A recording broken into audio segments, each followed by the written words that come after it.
Dzimande, siyahlangana ku-part 3 mfethu. I am loving these conversations mfethu. Ziningi izinto engiyifundayo la mfethu. Yeah, yazi ngisalapho mfethu. Kuthi angikusho lokho ukuthi iqhawe libhizi ngencwadi, not ngencwadi, ngencwadi. Ziningi mfethu izinto ngempela sizomela siyithole encwadini zakho mfethu, you know. Because izinto oyishare lana mfethu, these are life changing experiences.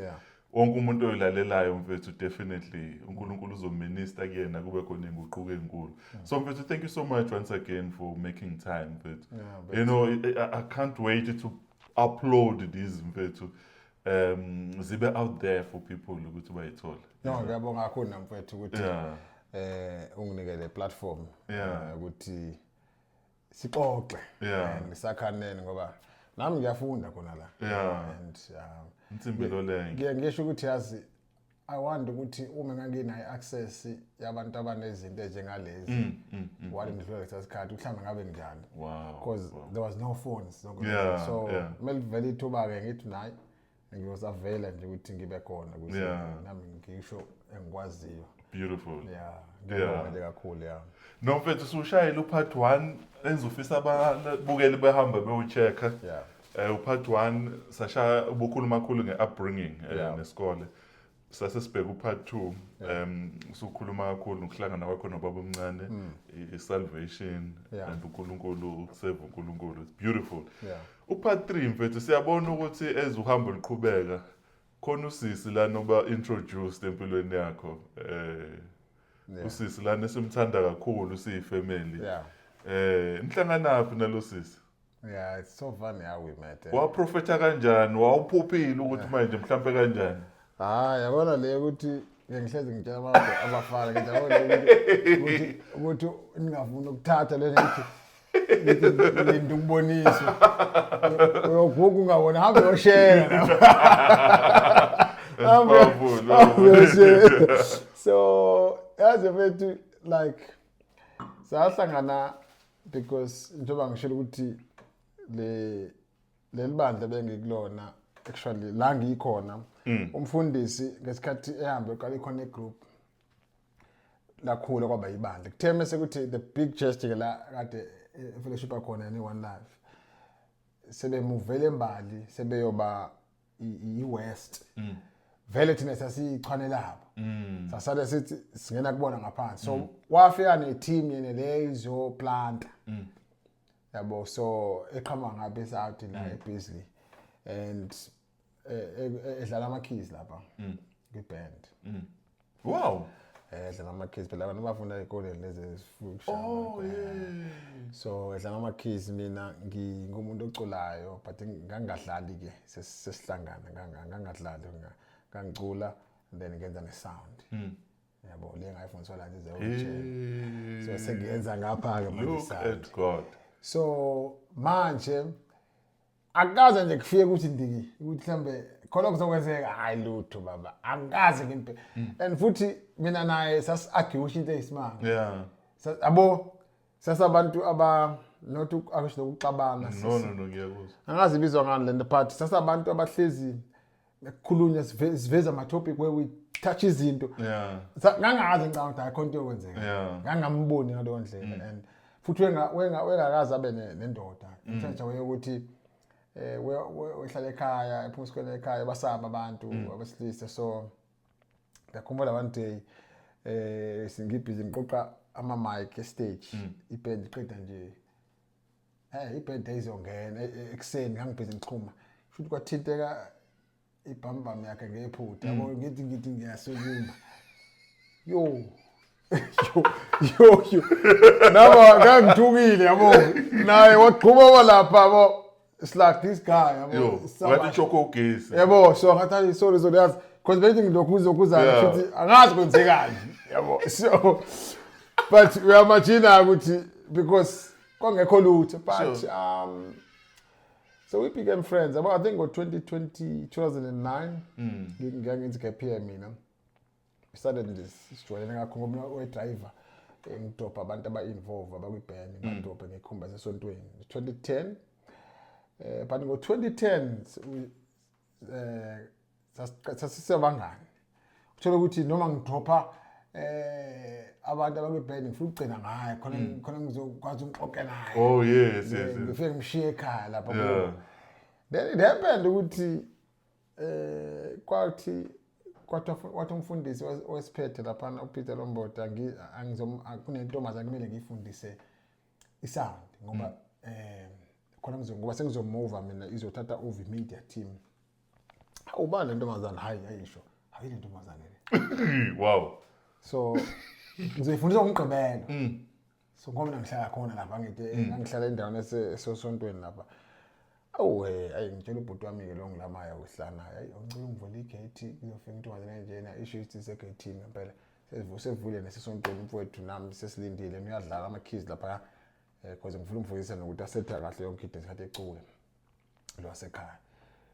So ngimfundise bese kuqediwe bese ngiyamphethe ngomjisa amakhumbuti agibela embala yethawini agibela hambe bese ngisuka ngivala amagate bese ngiqala ngiya toilet bese afike ngiyacama bese ngivele ngibambeka la ngidonswe ngihlabe into la ngimane ngiwe phansi agijime lo wasekhaya omncane athatha ifoni cabanga abona akho baba uma ule emakhaya akana foni athathe afonele le ntombazane angayazi akade ngizoyithena la athayibo is the last number bengikhuluma naye nangu umfowethu usewela phansi manje njengoba ungishiya naye usewile la lona umfonela usese ekhumbini ebheke eGrange lo wayehlike ekhumbini abuye ezongena ekhumbini ezembali kuba khona ubhoti ezofika ngawo impela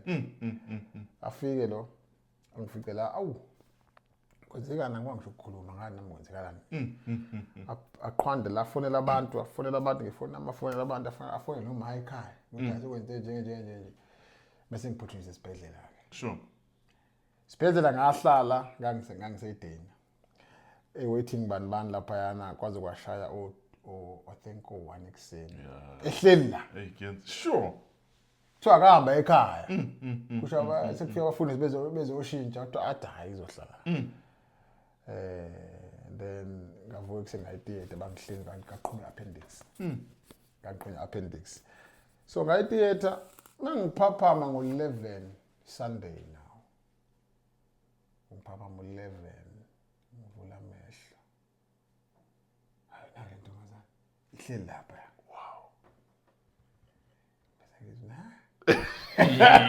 yethi mina wow iyona le ntombazana nali ihleli wow man ngibothi nayi ke kujobuhleli ngasebini ayiko lo wow man that's beautiful to know ngihleli lapha ngithi mina usudecide la conclude yonke into manje ngiphuma la awuwe akekho umuntu ongahlala nami kanje yeah suwela ngathi ngisho kuthiwa ngicabange lokho ngizombuyisela mina nje ngifuna lento wow if enzeka nje lento that means yabo so anyways what a story so then ke akazi lutho esithini mina ingqondweni nami mina usuconcludeile wena ukuthi manje yonke into uyahamba evarsity yes uyahamba evarsity uyawalka asuke lapha eSargate ayikezele college save imali ukuthi akwazi ukuthi asuke ethawini ezayidena ezongibona every day songicheck evarsity aphume ezongibona Mase ngiphuma la singohlala kala mlungu lo uthe uzongihosta for 2 weeks yeah oh yes afike futhi azongibheka khona uyena athatha impahla zami ahambe uzowasha kubo so shwele sabangani phela kwangako kube naye ungangihlula manje sengiright ngewuthayeke lana ikhonto khona la kumina yeah so ngathi mina ngithi ngiyayibeka indaba washo ukuthi hayi akekho ready nabazali bakhe bathi aqede ivarsity qala so anga-honorisha futhi leyo sifana aqede i-degree yakhe bathi aqede i-honor labo hayi basethi ne-master akakwazi i-masters iyenze senami azilangeka phela aqede i-honors akahleni bakwethu so but it started there and then up until honors wow she was fine. We've been friends. You know, she was fine. The problem abazali nga-honorisha ngathula. Kaphela ngabuyela kablase eqede honors ukuthi hayi bo baba silungiselele. so quite right, but yaqala lapha kumina nje sasabangani but ngabona and ngokuningi esidlule kona including ukushawa lightning so yabona sayaqala vele i-friendship yethu ngobunzima konke lokwenza ubunzima thina it's like we've been through very a lot, you know. So yeah, it started there 2009 friendship, 2010, and then 2011 that's where siyophela we became into eyenzekalayo.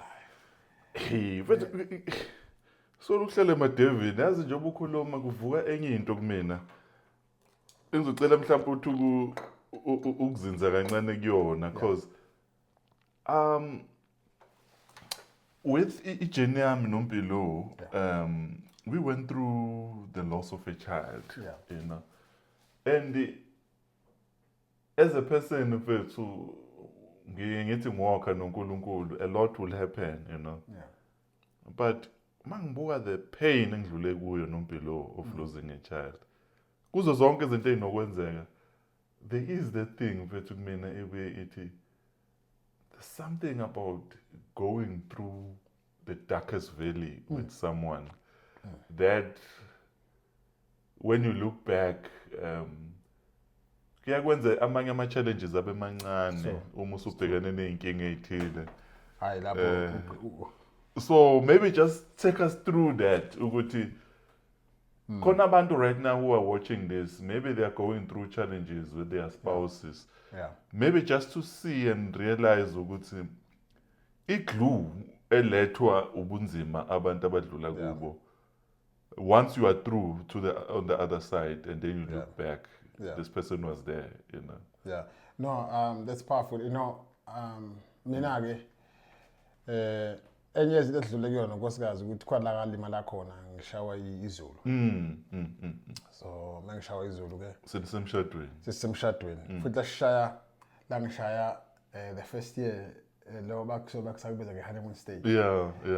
Ngiwashada ngo-2014 November la ngishaya ngo-September 2015 of which abantu abaningi babecabanga ukuthi kuphelile ngami ngoba ababefika bezongichecka esibhedlela ku-ICU base beshaya ukuthi bathini ngabe ngibula kembezo if bathini makwenzeka intando yakho. Okay.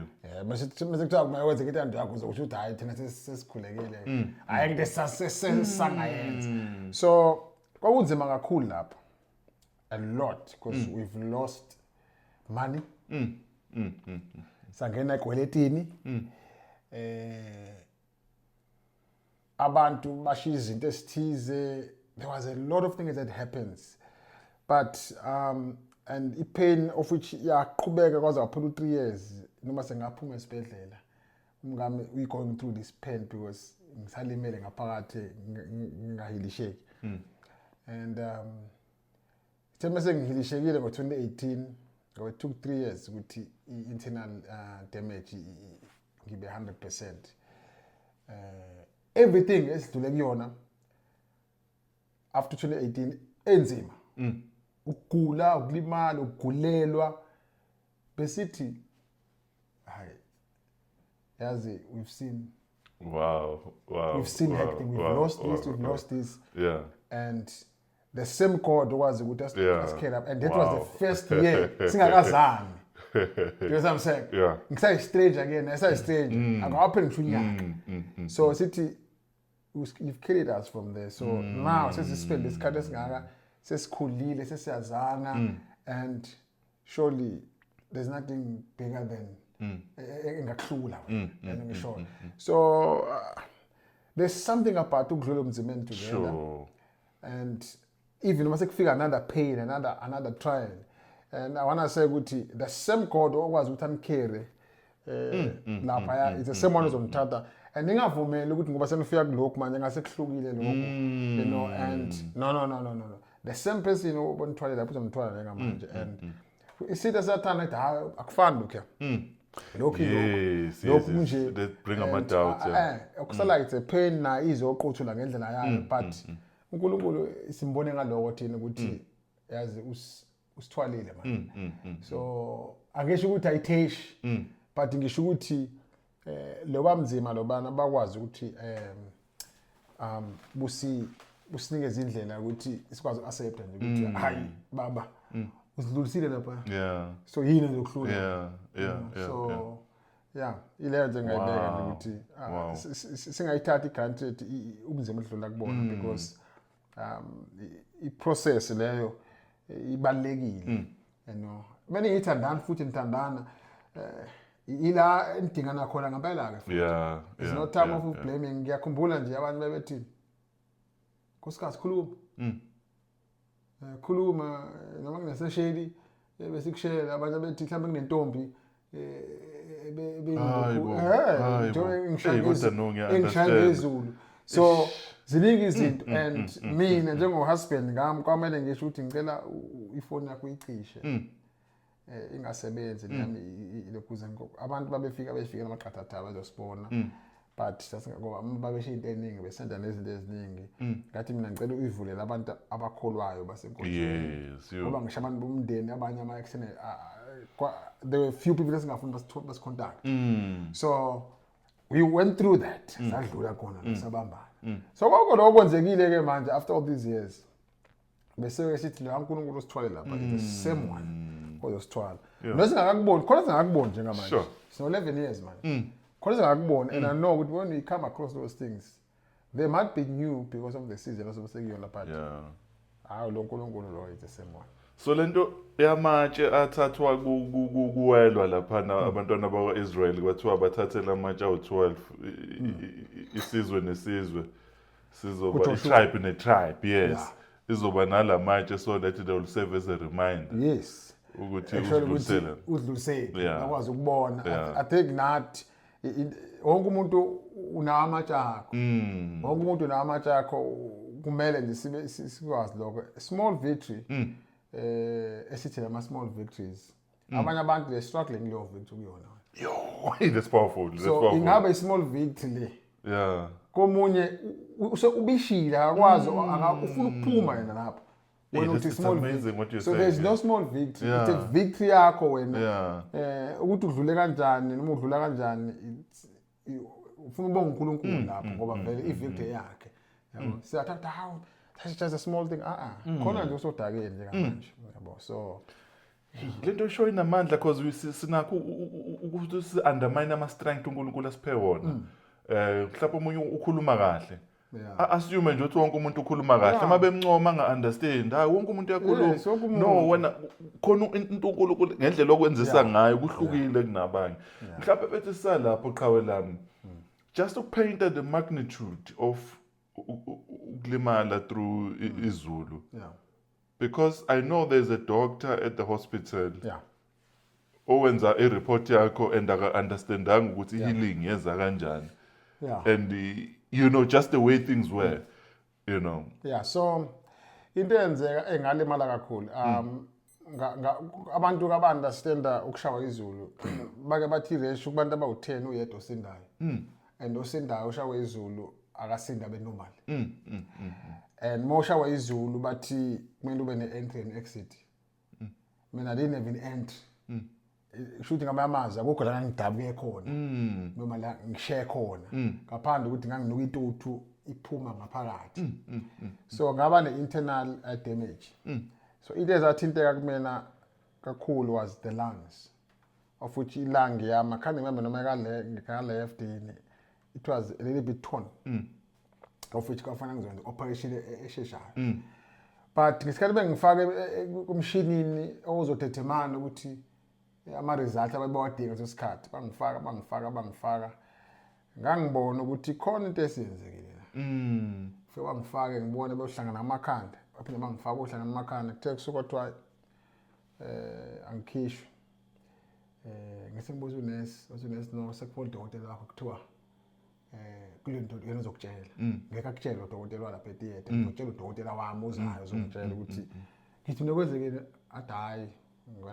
ngabana ngathi nje hayi ngiyazi ikhonto esenzele uThixo ke la ngangenayo unegative ukuthi mhlambe kubi because even though ngangikhona abantu ngeke ba understand do you know I knew ukuthi I'm gonna come out because ngangithi angikwazi ukuthi ngashiya inkosi zami esabunane kancane mfelokazi omncane nje so nganginakho ukuthi nganginakwazi ukuthi ngangazi ngizophuma ukufa ngangiyacabanga so mase fika ke udokotela ngoba ngangihlezi ngimtshela ngithi mina sengiqala ukukhuluma sengikwazi ukukhuluma ngithi mina uNkulunkulu wami uzongikhipha la athi who's your God ngathi mina Jesus Christ is going to take me out here lo mfethu wasendiya wasendiya ukhonza uNkulunkulu wakhe la so uthe so wathi mina Mr. Nzimande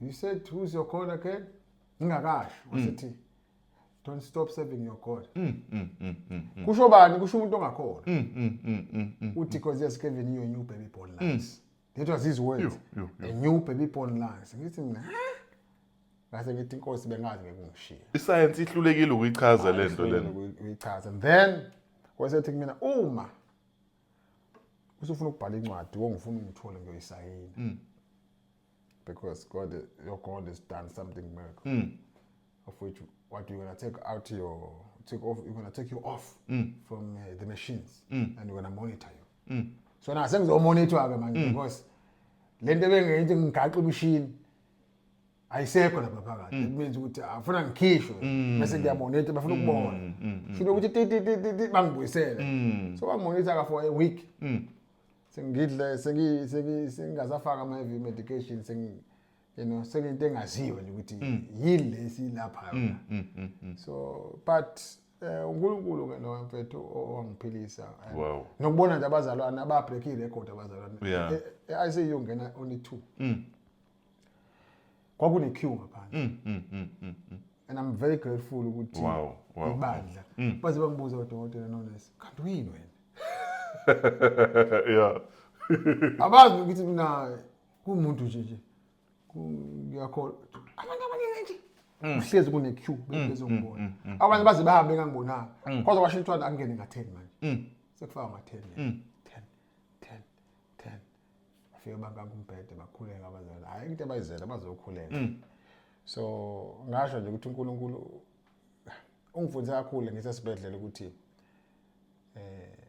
umuntu kubaleka ngani ukuthi uvakashele kulo sure indlela engezwe ngayo ngize ngikhale ngibona abantu athi uNkulunkulu no lento oyizwayo njengamanje nenye ingane yami leyo ozohamba manje uyibone ifila kanjalo so that's why ngathi sathi akhona ukuthi whenever ngeze ukuthi umuntu yakula I always want to be the first person there because ngathola mi revelation kunjani ukuzoba kumnandi ukubona mfethu because usuku lapho ubone ngazi ukuthi ubona umuntu efika nje zokubona engaphethe lutho ukuzobona so into engasifunda nje lezo ngisesibhedlela kuningi njengoba ngisho ukuthi ngine content i-table of content but anginayo incwadi ngine table of content about this mase ngiba no 3 lines so that I won't forget everything about what happened so it's there we can't wait for that it's there so because uNkulunkulu phela wenza into eziningi and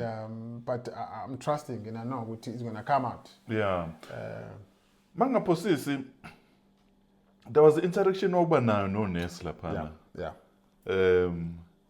eyayibenza bakubuke ngenye indlela cause bona bebenakho ukuthi they will see things through the lenses of science but somehow this person obuke with dire condition is more positive than abantu aba-understanda izinto. Please take us through that one. Manje mawuthi science ususho isilungu usho African science Oh okay. African science because nabo be-honest babuye bangene kulezi. Yebo ngoba khona lo ngeke ngisho isibongo sakhe ke asimane simuphe isibongo sithambe usister Nzimande ngoba angithi nakonke Nzimande ngeke uzothatha offense ngesibongo sakhe. So usister Nzimande ke wathi kumina hawu ufunani mina la ushawa izulu kanjena ngoba ngaba thathwa leli shirt lelo kathi uqokile unkosikazi alihambise kunomuntu engimaziyo esidota esidota leli shirt leli liyolungisa ngathi mina hayi angikholela kumina lonto ngikholela lonto mina wasethi ke ngase ngithi mina wasethi kholozi veka qhathi ayizwa ngathi African science uzofika kuchathe kuphume yonke into engaphakathi kuyashesha kabi abantu abeze ngisho esibedlela balapha ngoba awukho la ulimele khona lento ingaphakathi udinga nje umkhulu uGomede ayokuthatha lapha yabo. So ngathi mina if ukuthi kunenyango understandayo ukuthi yenza lokho yaseswidoda nami ikhona inyanga ke engiyaziyo enkulu lesemnyanga le engabatshela ngayo ejozini kanti lenyanga enkulu semgod bekuthi lo ngwesizothi azochathana uzongichatha phela ngoba yena ungaphezulu kwakhe kuthani nihlupha kamnje ngeke encane nalensindiso yenu ngasithulela wathi phela siyakholwa ukukholwa kodwa futhi singakhohlwa ukuthi manje ngathi mina ke ngizokutshela futhi bese ngichathile ukuthi usengichathile mokuthi wena uthi khona inyanga yesidoda ekhatha nayo surely nowami inyanga yami azochathana akuphelanga then kuthe nje kuseni ngoba ngalala ngavuka ekuseni ngabo 2 kwakhala imshini yabo lento esibona ku TV le emamovini ngathi utatazelo kwakhala khala imshini kwa angiphethanga ngisho ukupressa mina into epresswayo yona yabiza abantu ngokuthi bebengimonitor somehow ngabona kufika odokotela kwakhenqo la wavale lokhuzana ngacheckwa kwenziwa izinto lapho ngijulwe ngimanzi ngiyajulwa ngishawa ipain enzima ngazi ukuthi khona ongihlahlelayo la ngisikwe ngidabule ngiyafa ngiphela umoya ngiyakhala ukuthi ngiyafa. So bangijova bangifake umjovo ku drip wenza lutho umjovo Gomede ngiyakhumbula ngishaya ingoma ngabona ngathi yazi inkosi base bathi hayizoba right bangifaka umjovo ngisedlungweni bangishiya bame lapha ekhoneni bahlangene namakhanda onesi bale odokotela balapha khona udokotela wenhliziyo ukhona lapha e-medical clinic khona udokotela physician le bese khona lo ohlinza ubizwa ngani ngambe la bahlo ohlinzayo ayibona bengibheke kakhulu ngashaya ngathi nayi inkosi ngoba naba sebeyangishiya sebehlulekile ngisendlungweni ngama ngashaya ingoma nje angiyishayi ngithimisa ngiyayishaya kodwa ithi like a soldier in the army I am set for I am the winner through Christ. Listen, I fell asleep. Wow. Ngishaya lo ngoma I fell asleep. Mhlambe ngalala mhlambe hour and a half noma 2 hours. Ngezwe isisu sibila. Sambila ka manje isisu sambila isisu. Ngamemeza uSister Nzimandeke. Sister Nzimande ayiseki penis sekubila isisu man. Sengichathile kunyanga enkulu ngoba. Wathi hayi ngadosa sengichathile kunyanga enkulu. Wathi uthi kadosa. Ngathi ngicela bandla ungikhiphe la. Kodwa ngoba wazi ukuhamba ufuna usipopisi ngathi is fine. Enzani sure ukuthi ngiyafika kodwa lapha. Bamba babeka isitulo lapha. Bama ngayiduze bengigadile ngihamba ngidoza le machine bakhipha mina ngihamba nalo machine owodwa ngafika lapha. Yabona i-tie imoto ushisa. Libo powder. Bese ufaka amanzi. Kwakuphuma into enjalo iswini. Lethwe ngare zakhona ukuthi uNkulunkulu singayapha mfethu masuka kuye mfethu. uNkulunkulu We have tangible mfethu. This God is not an imaginary God mfethu. Uthabe shofa kamnandi because umzongichomela uyakhona la bechoma ngomlilo kodwa afaka namanzi so nami ke wayengichomela ngenyanga ngasesidoda ngathi nami ngineyami enkulu wona niyasesidoda mina nginenyanga enkulu so wafika uNkulunkulu so engizama ukusho ukuthi uNkulunkulu ethu ukhona and uyaphila and futhi uyasizwa kuyikona ukuthi ufuna sikhole nje mina ngangilapha ngangena ayike into engangina ngangibatshela futhi anginalutho right now and okuhlungu kakhulu sasisanda ukushada sine medical aid singatshelwanga ngegap cover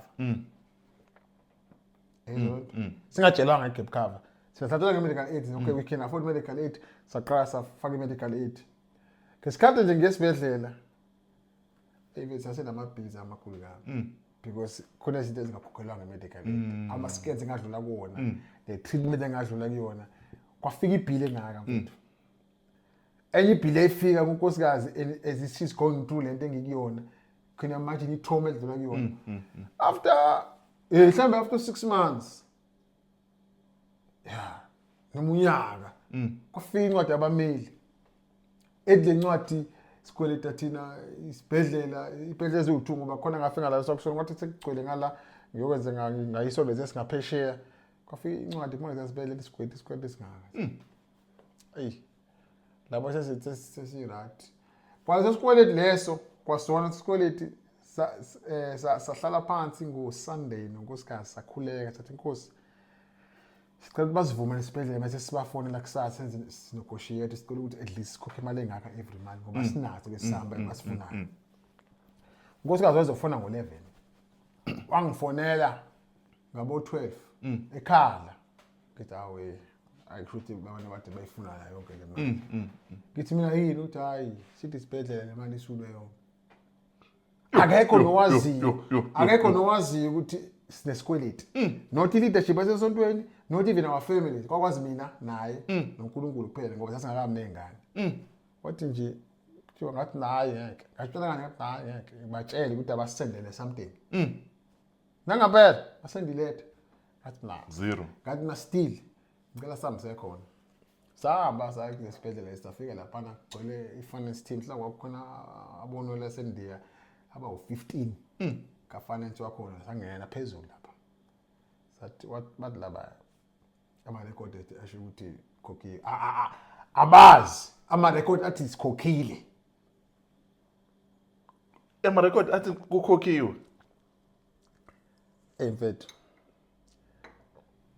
ayi ngahle ngenza lenyembezi mfethu athi ama record kukhokhiwe basiprintela so bazodaya basola ukuthi bona basola ukuthi mhlambe somebody isikhokhelele or something you know okay basikephe list ifike lesho ukuthi isikhokhile ngathi naye bengifuna ukuthola nje ukuthi so uNkulunkulu wethu because sasingabona vele abantu bama credit card sasingabona abantu abane asinako isikweleti sokuvula amasokisi what am I record we say mfethu asingenashi ngoba sasisho inkosi singena isikweleti nesingasazi angisicelanga ukuthi ngishawa izulu you know and sisaba ngisho thina ukuthi sihamba siyothatha ine microwave ngoba sikholele igweleti so manje songena isikweleti esikhulu kangaka ubhazabaza yes so uJehova ke wasilungisela ke lonto so nje njengoba ngisho ukuthi edlule kona mfethu noma yini edlula kuyona manje hlezi sithi Nkosi kubonile la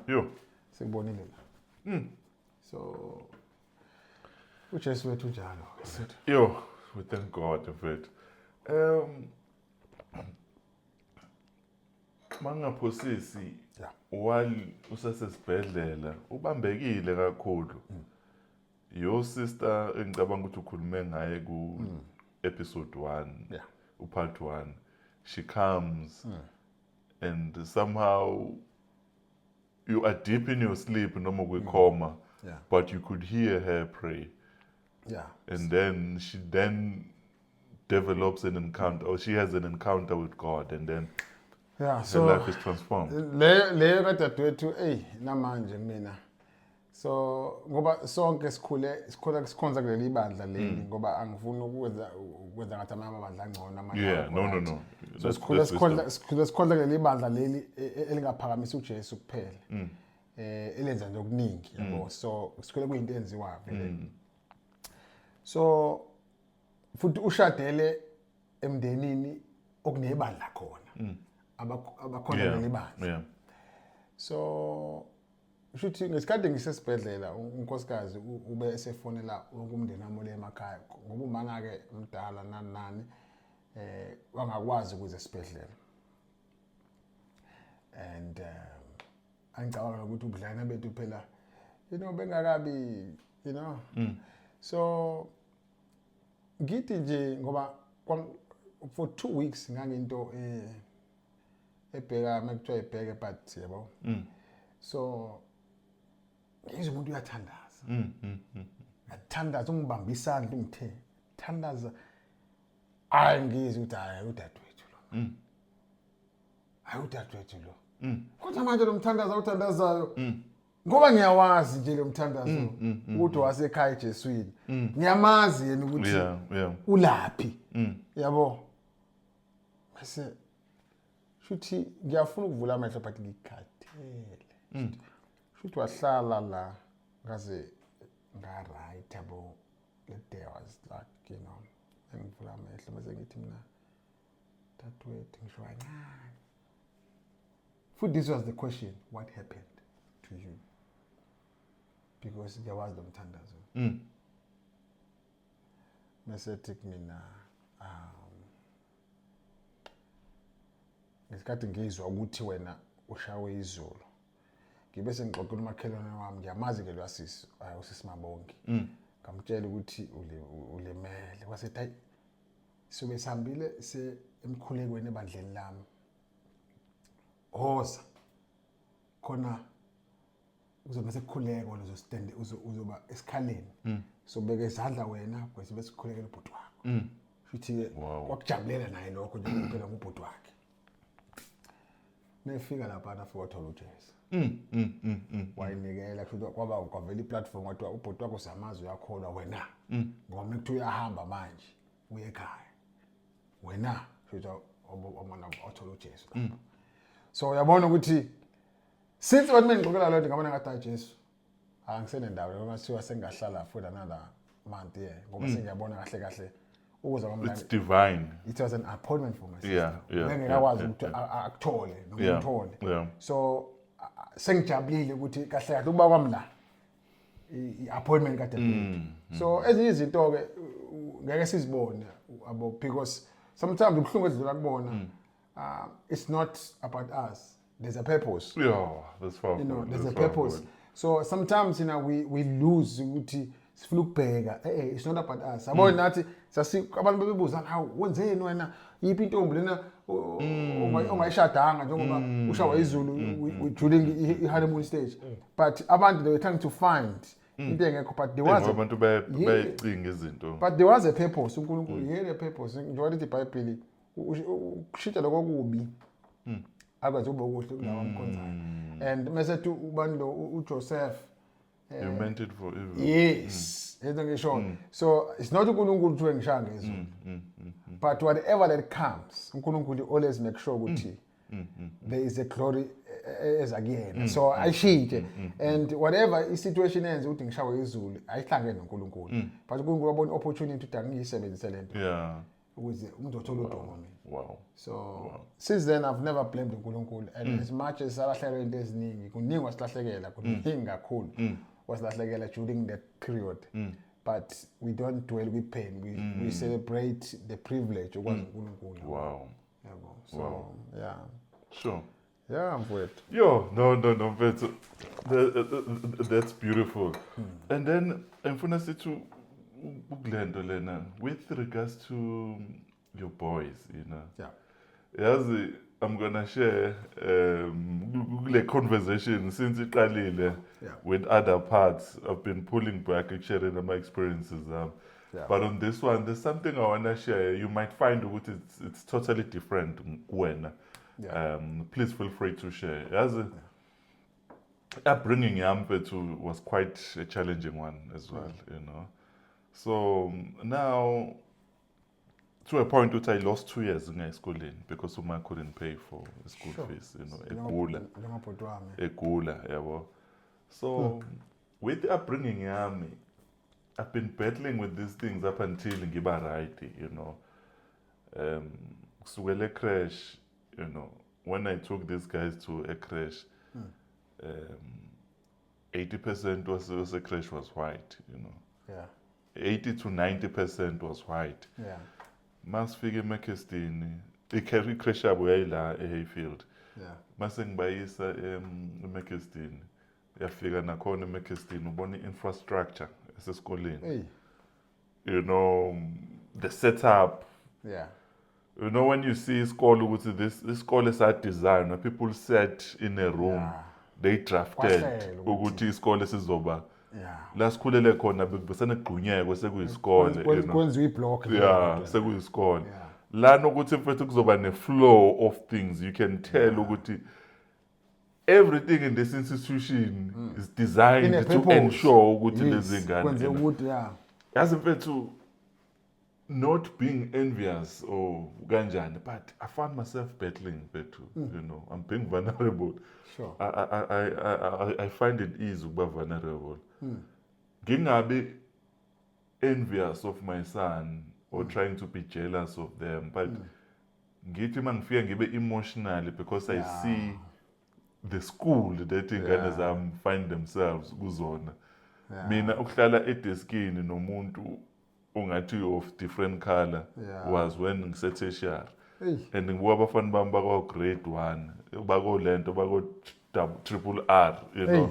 They are already exposed when mabekhuluma, you know, you can see their path, you know, where abantu bawodokotela abamele yini sonke ingane zethu zifunda la, you know. So and then I look where I come from, I look where my sons are, you know. At times the thing will hit hard on me, you know, while I'm filled of gratitude because ngiyabonga ukuthi usibekela as a family, you know. So I don't know, you might have a different experience. There was a time, I think it started maybe 3 years ago where I'm like comfortable now. I'm like, no, I'm fine, you know. But bengithi ngibaletse ekuseni noma ngizobalanda, I'll have those moments, you know, of reflection, you know.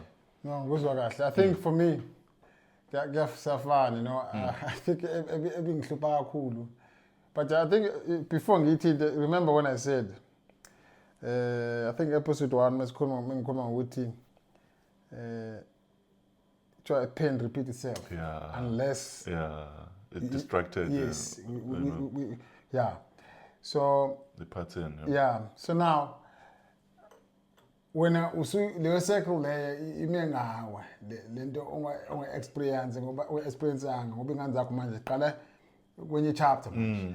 So for me nami ke njengoba ngisho ngikhule endaweni weyonke into, I'm so privileged ukuthi ngifunde kule ikole ngifunde kuzona and basifundisile ngoba nangi ngila. Kodwa i-disadvantage yokufunda emakhaya ukuthi yonke into ifundwa ngesizulu. Nginesho mhlawumbe sekushintshile manje. Nesingisi wasifunda ngesizulu. Yonke into futhi anfuthi isingisi ngesizulu, imagine ifunda ngesizulu.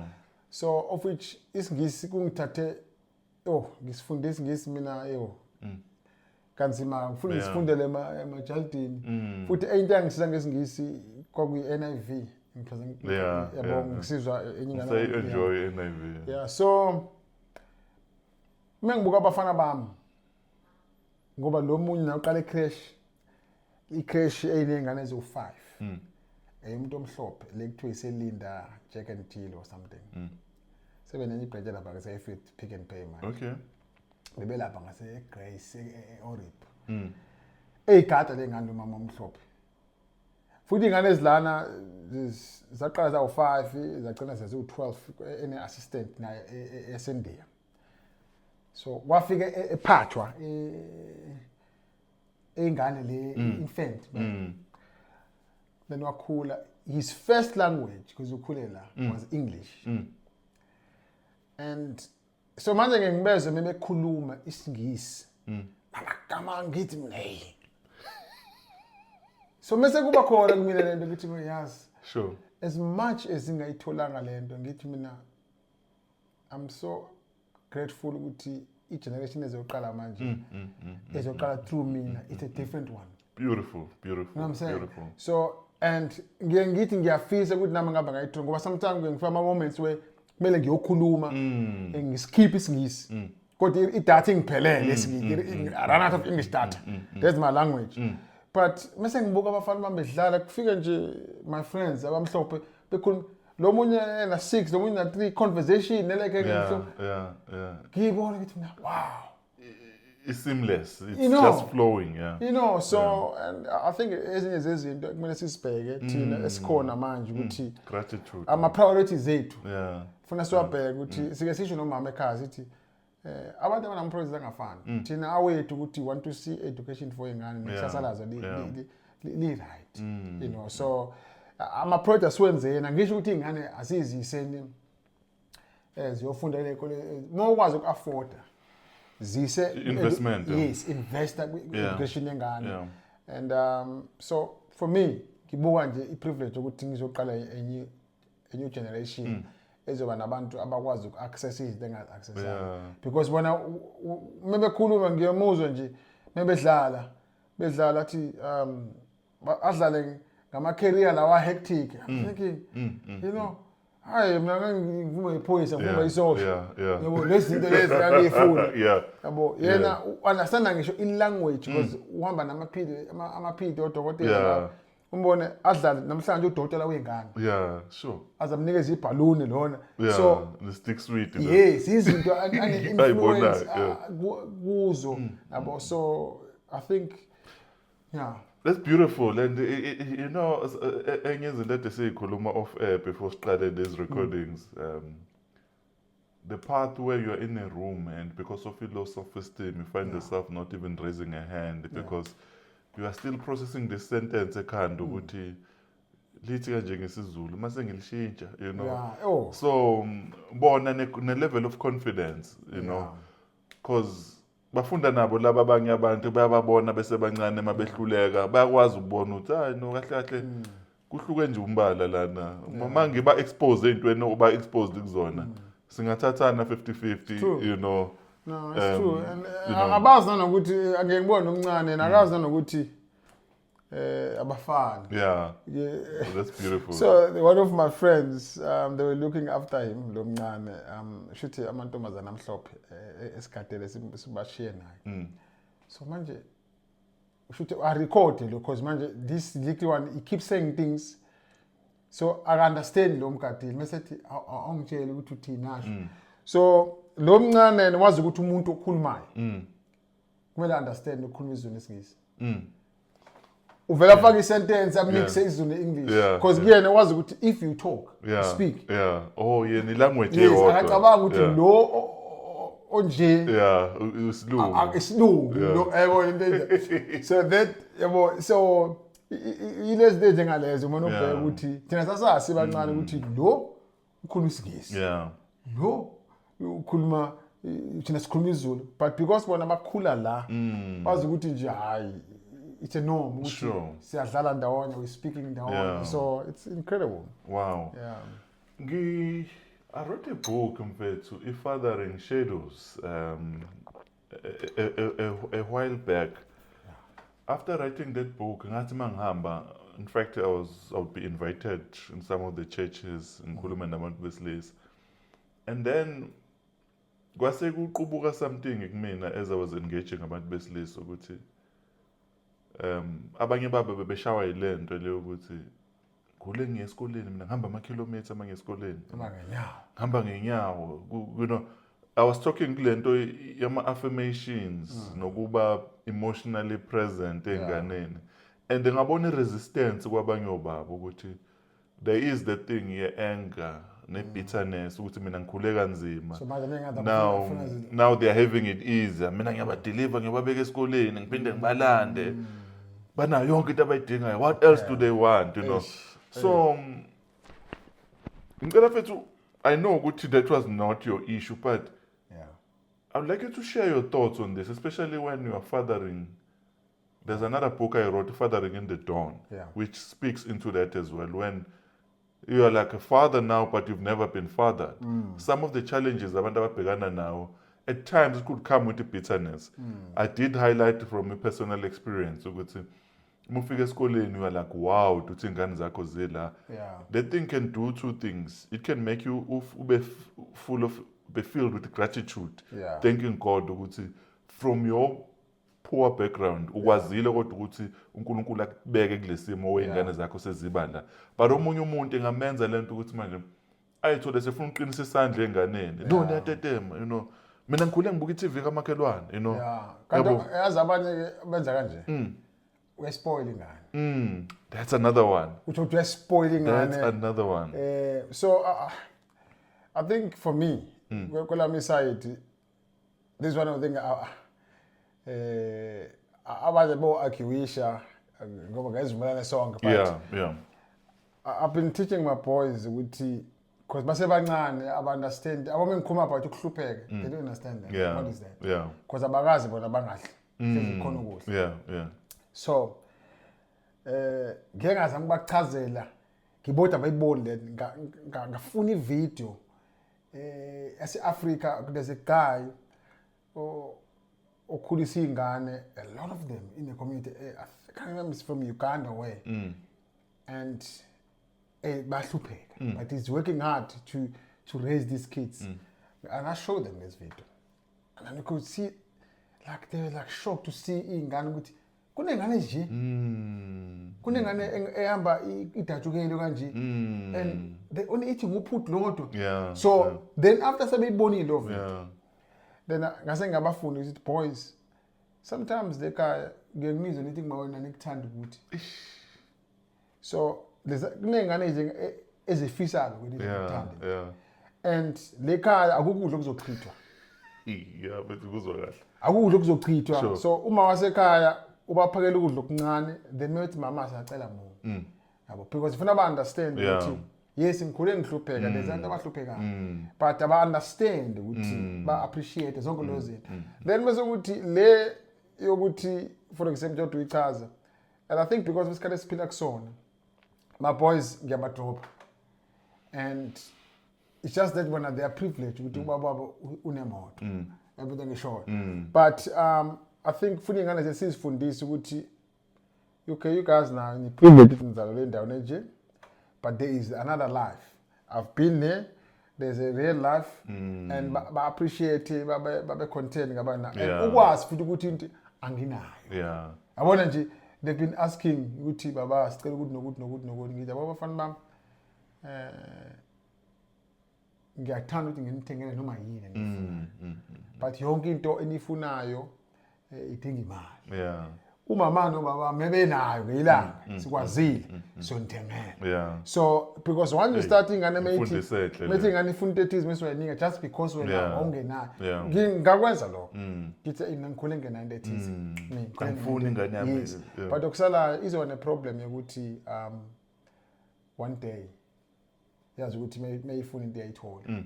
Yabo, and nje isibonelo nje esiphuthumayo yabo, angithi esikoleni ngane uphatha ijuice namanzi. Uphatha amabhodlela awu-2. Bhodlela ijuice nelamanzi. So then obviously ijuice depend ukuthi uyiphuza nini. But amanzi, they must have the amanzi. So because uhleze iphatha esikoleni ijuice namanzi, bese nomqondo lomdala ukuthi lona ona 6 ukuthi every time mase qeda ukudla umuzi sethi mama ngicela ngenzele ijuice. Ngase ngathi mina mfana mama awuzothi when you thirsty ucela ijuice. Sure. Ijuice, it's a privilege to have juice. We'll decide when can we give you juice. Don't come and ask for juice. Come and ask for amanzi. Because amanzi that you must drink. Yena ngisho. So ngoba ngenyilanga ngizofika lekhaya ngivakashile. Umuntu sethi mama ngicela ijuice.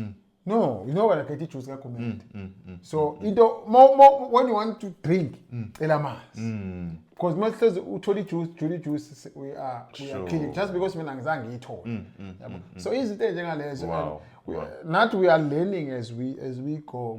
Actually because it's so easy to make a inkinga while you're trying to ube right engane zakho. There's no manual. No. It's just you learn as well. So those are one of the things esifunda mfethu. Sure. As umuntu okhule ehlupheka ukuthi as much as ngafuni ingane yami ibe lapha, but I also don't want to spoil ingane. Kuyabalimaza. Because we're building them for ikusasa labo another generation. So Very, very interesting. I'm reminded of a couple of things. In fact, ngikhumbula ngisingolinye ibandla, I'm not going to mention it. Kakade kuphume i-youth iye kwi-camp, you know. Isonto nje lelimixile, abantu ababe well off and some, you know, ubona ukuthi icikizela kancane. Ukuthi akuhamba kahle so uyabuya lo munye inkosi yami. Yabo mase kushiwo lento ye-camp mara ukuthi kube kunjani, you know, i-camp ye-youth, yabo. Aye lona phambili. Oh, we had a lovely time. Besivuka ekuseni sidla amaqanda. You know, I was like, shish. I felt it. I was like, I was like, wow, you know. So you get to realize hey, journey, you know. So we shape and dog, but journey, you know. Muyisho leyo ethi zathi sifika nathi sibuzo. Yazi ekade ngikade mina sibuza nomngane nami sima kule cap le ekade sikuyona. Tshwade kunje sesibuzwa ndawonye ke. Yeah. Sithi hey because yabo umuntu must fake kuseni la ngokushayisa isikole eTreverton. Ekitchen la khona kubekwe ama muesli. Nama yogurt. Ubheke nani. Sithi sise hotel. Sikade sibe se hotel. Yeah. Sibe sabaxokethe zela ngemuzi ama yogurt bekwisithalavana. Yeah. Fathi kubona bavuka ngakuseni. Ifethu. So into enjengalezi uyazi kahle le. Yeah. So, But yeah. if it's a sesigoqa mfethu, le part yokugrazing ingane especially mune upbringing engabanga inhle. Hey, sengibe nobaba abaningi bengikhalela mfethu and abanye babo uthi bakhulile mfethu like they are raising abantu abaku age group yami, you know. Yeah. Bengibuza mfethu ukuthi like what is it that we can do because we've built our empires from nothing. But these people who find us badlulisela iBayton, you know. Yeah. They are not interested at all. Yeah. And I'm not talking about ukuthi I'm a doctor.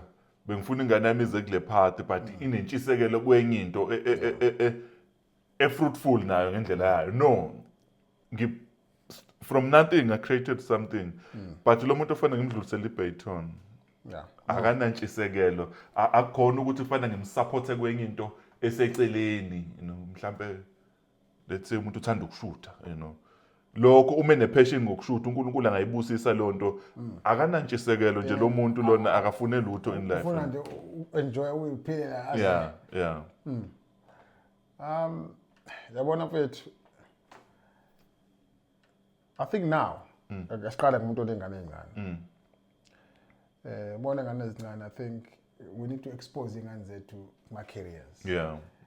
Isancane si expose kuma careers and also senze sure ukuthi we like for example yabona nje njengoba umfana ethu manje eya grade 2 bengi worried ngibona ukuthi cricket anything elokubhetha ngibona ukuthi hayi ngoba ibhethe ayisindi nje yabo ke ngibona mase phonsa ukuthi hayi yabo but investe kakhulu ku swimming because bonke bayithanda. Yeah. Nokuthi ubeyisaba sa at more classes. Yeah.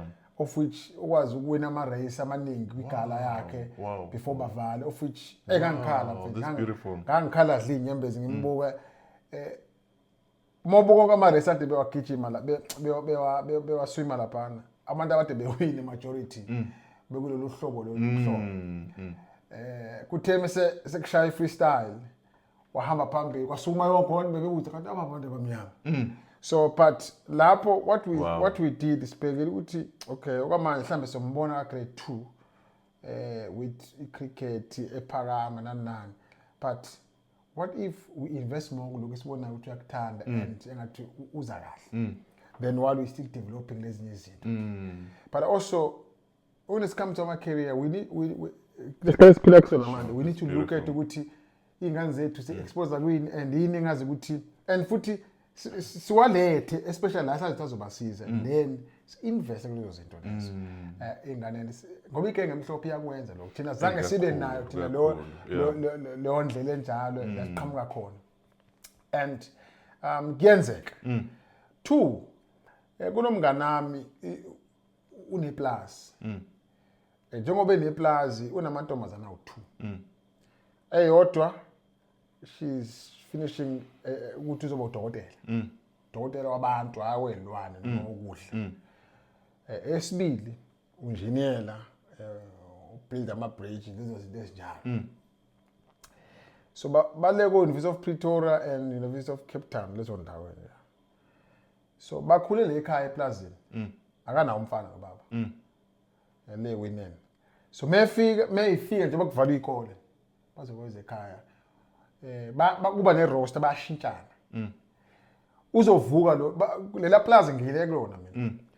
kulanda amazambane engadini bese ndawabona usobona eTola aphuma lapha kunomshini wathathayo afaka emaphaketheni la uhamba ngebhande uthungeke laphana kuno isilakhe indawo ende suka la yale kude yabo laba abalethela la so kunemshini laphana ingxakanxa kogesi kune roaster lapha lezingane zilaphi isevarsity but when they come back uthi omunye ngizovuka mina from 10 o'clock to go ngiyocisha amabhande athize ukuze ngivusa amabhande omunye avuke ngo2 these are girls they are not even farmers kodwa yini into yasekhaya they understand because they know ukuthi ezibukeli phansi ukuthi mina sengisevarsity because they know ukuthi iyona into ebafitile iyona futhi into ebayisevarsity as much as they're studying to be a doctor engineer so as nathi njengaba abazali we need to teach them not to force them but ingafana understand ukuthi kunento yasekhaya yeah wow singakhohle ukuthi zidlani zidliswe yini la zikhona lento ezifundelayo ikhokhole yini noma zibuye zathi khona into yasekhaya ekhaya kunamakhumbi if engekho umuntu odrive amakhumbi ngenza isibonelo or uyagula or something happened yazi njengoba kuvala ikole it's fine I can drive home asekhaya because iyona ngisevarsity but we do that while bekhula sibafundisi siba encourage siba understand into yasekhaya not ukuthi hayi mina kunzima nje angifuni ingane ngeke ulethe ingane sekulate ngoba usuyagula usuyahamba usuyashona ukuthi ezokwenza into ongazanga ike ngemhlophe bayifaka early bese ukuthi laba sometimes laba uthola abana ngishisekele sometimes I won't blame ukuthi mhlamba abazali it's not too late it's not too late you can always bring abantu aba right to come and talk to ingane uthola mhlamba inkinga umina njengomzali kuyenzeka ukuthi mhlamba ngikwazi ukuyiunderstand ingane very true so don't be scared to invite abanye abantu ubuze ukuthi you know we find with somebody you break that thing yabo so I would say mina ukuthi akekho umuntu ongena dream akekho umuntu ongena ongekho capable to do anything so powerful. We just need to like for example I would bring you hey listen vet can you please maybe walk with my boy or my girl blah blah blah you'll find that something will come up there you'll be shocked I didn't know that so be vulnerable as a father as a mother to invite people to speak enganeni zakho as well so yeah wow yo Nzimande thank you so much mfethu sesivala mfethu I think umbuzo wami ogcina mfethu and I'm excited about this question as well but I have to say this we are not prescribing anything to our viewers wethu we are just sharing our stories you know mfethu ngicela ukhulume the way omonitor ngayi TV kwakho mfethu because if ukhona into eyi-challenge enkulu i-challenge TV and again we're not accusing or throwing shades at anyone but mfethu ngicabanga ukuthi into ozoyisho mfethu like na yonke into osuyishilo mfethu i-profound but hey no ngizwa kahle enye challenge esinayo mfethu sazoshare I've noticed this thing ukuthi kwesinye isikhathi we fall into a trap as abazali i-trap yokufaka i-discipline ye-TV while we spend time on our phones and then ingane ziyabuka ukuthi ongathi ayikho balance lento lena nine-discipline ye-TV kodwa manje ninkathi nicima i-TV nina nihlala emafonini thina I'm not saying ukuthi ngithini but I would like you to share your thoughts on how maybe how did you come about lento ye-TV and nale futhi is not because ngikhona i-TV ngeke ekhaya ufuna abalandeli bethu ba-understand lokho when remember ukuthi kunabantu that fathered me directly or indirectly that's correct so the family lo waka-Robert bengitshela ukuthi ngiwahlala khona mina lwamuzi ngangingazi ukuthi i-TV banayo up until the first time they're going to visit Australia bakhipha i-screen sure ngangiqala khona i-screen basikhipha le TV wathi hayi ihlala egarage ne-TV but yeah every time ngifika mhlambe let's say ubaba besebenza eSidara uma mhlambe akekho yokwenza izinto lezi abazenzayo zomama ngihamba ngidlule ngithatha ingane ngifika ngithatha ingane esikoleni nalenenye amantombazana u2 ngiyabeka the first thing they do bathatha incwadi ingane ihlale ifunda incwadi. I can't remember how many hours. Funda incwadi. So ngiyakhumbula-ke umngami weba ujoyina nawo la mndeni. Sometimes medrive imoto yabe yobalandela ingane. Ayibona lento. Sithe Mrs. Shadile thina. I-TV nje esingayithenganga. Sayithenga because I can't remember, but isizathu ukuthenga i-TV is because engangifuna ukubuka ibhola. Yabo ngifuna ukubuka ibhola. Kaizer Chiefs. Ngoba mesifuna ukubuka something Kaizer Chiefs TV angempela. So mesifuna ukubuka i-movie sasijwayele ukuthi sibuke i-laptop sihlale sibantu sibuke i-laptop. So siye saba ne-TV ngoba sesinengane futhi sikhulile. Yabo. So decide ukuthi no man, because of education nesifuna ingane zethu zibe nesikhathi. Ukwethu lokho. Monday until Friday ingane asibuka TV. Ibuye esikoleni iyadlala. Iyadlala simeze lo sikhathi. Simenze homework. Siphinde sihamba adlale methanda ukudlala. Ngoba sifuthi mesibuye esikoleni simenze homework. Sifuna hamba odlala ingqondo iphuma esikoleni aphinde abuye simenze homework. Then so homework kuba akhishwa homework lapha kufana na inkonzo sifuna kuzona. No homework every day. Yazi interestingly just ukukhatha ukuhlala eMadevin sifika lapha thina principal wakhona wayengakholelwa isikole sesingakholelwa ke homework Ngempela? Yeah. Yakabhutsha. But I think after COVID I think washona then the next thing wasekubuya ama homework but sifika thina ama homework ayengekho lapha. Ayimfethu ngeke. Manje ish. Yeah, so Monday until Friday homework, TV.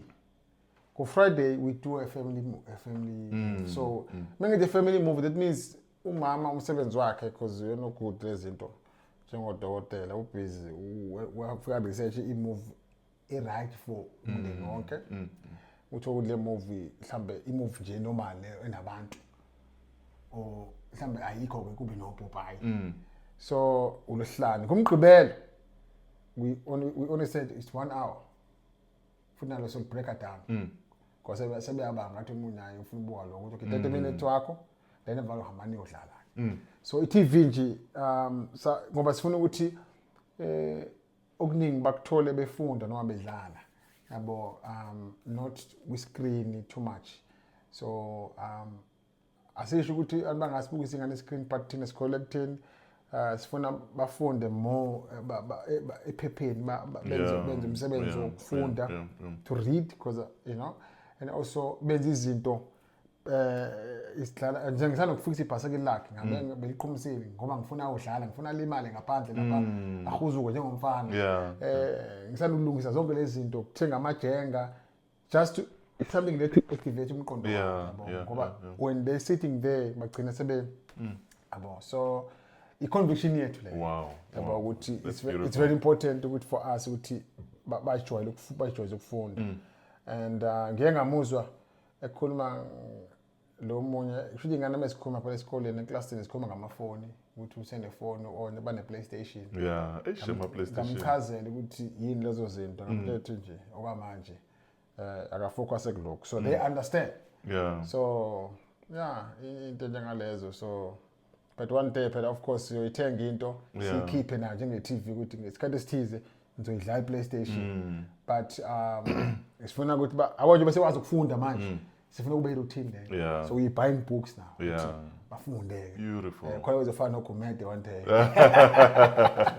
wow. But I think there's a thing and I see we're not fighting as mama we both believe asikaze futhi sithi ayifuna kube into ethize conviction yanayo nohlangana kwento eyi-one ukuthi i-TV you know absolutely that is something that we can all learn ingakho ngithe mangiqala futhi nga-indicate ukuthi no one is imposing anything but that we definitely need that because not we learn from that couple ukuthi lezangane they're very intelligent because they've been reading while they're small. So and I believe in reading books. There's so much ekufundeni and nami English nami improve manje ekufundeni and as much as okunye ngikuthola la but ama e-books but I love to read so beautiful because it activates your brain. So this is I remember this one time in fact kade was going through a book. Yeah, with regards to incwadi engayithenga ikhuluma ngoSteve Jobs, Steve Jobs.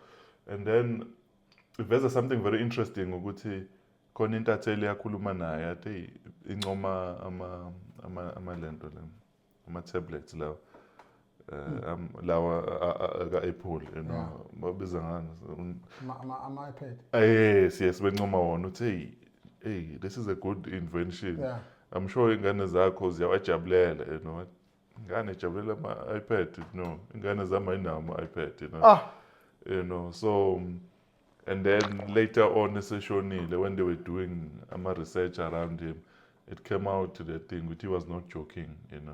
Cabanga umuntu invente i-iPad ingakayinayo. But I've heard stories of abantu abakhulu kulezi zinto ze-technology ukuthi they don't allow their kids. I'm not saying ukuthi go wrong. Asisho ukuthi go wrong, but it's something worth pondering on. That's true.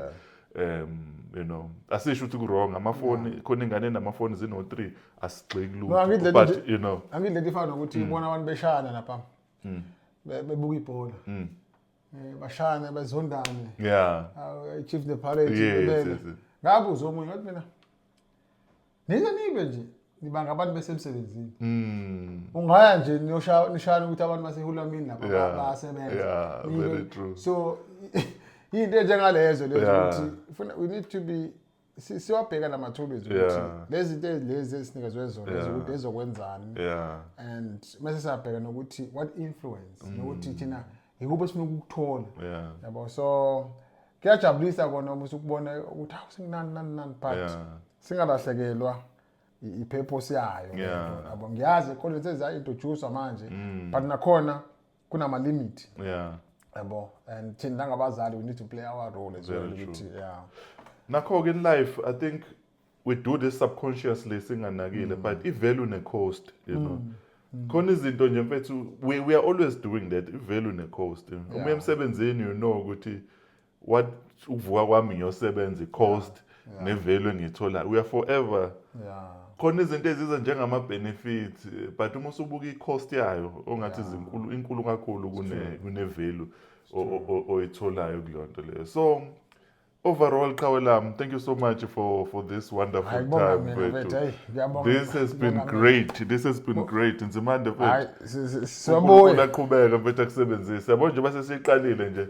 Mfethu yabo nje ngifuna ukucela nje manje sisalive ukuthi Kawe mangicela again nokwamanje bekusayi-intro bengifuna nje sikukhave kahle so that mase sifika manje sisodinga ama-topic ngokuhlukahlukana. Nokwamanje I needed to cover i-background, just journey lula sesikhona manje sisazofika-ke manje sesikhuluma nje ama-topics ahlukahlukene, sisazohlala nakwi-ministry, sihlale nje nasey'ntweni nje ezisithintayo ezi-society.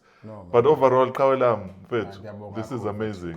It's been great. Kuningi esingakukhavanga, sisazokukhava nje kahle mfethu. Sike sisho njalo sike sithi nje shall pause.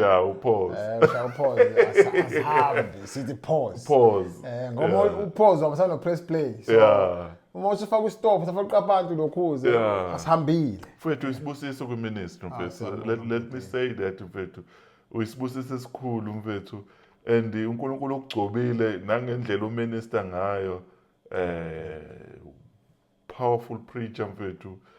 Ukucula kwakho kune-anointing. First time ngikuzwa ucula mfethu I was impacted greatly because ngangazi nokuthi uyacula, and then mfethu uma usubabaza into and then everyone around was like, ubungazi uvelaphi? I